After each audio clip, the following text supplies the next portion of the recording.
Paghahanda sa darating na Pasko. Sa malamig na simoy, damay pag-asa. Dumarating ang Pasko, handa na ba? Sa bawat tahanan, liwanag sumisilip. Puno ng pag-ibig, ang mundo'y ginigising. Sabit ng parol, ilaw na makulay. Nagpapahiwatig ng pusong mapagbigay. Kahit simpleng handa, diyan nakikita. Ang diwa ng Pasko'y nasa pagbibigayan talaga. Maglinis ng tahanan, maghanda ng sala. Para sa pamilya at mga bisita. Ngunit higit sa lahat, ang puso'y buksan. Sa kapwa'y magbigay, pagmamahalan ay ilaan. Sa mga nangangailangan, mag-abot ng tulong.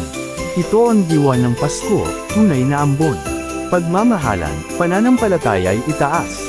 Dahil kay Jesus, lahat ng biyaya'y wagas. Ngayong Pasko, magdiwang ng may saya. Ngunit huwag kalimutan ang simpleng alaala. Sa puso't isipan, ang mensahe dalhin. Ang Pasko ay panahon ng pagmamahal ng Panginoon.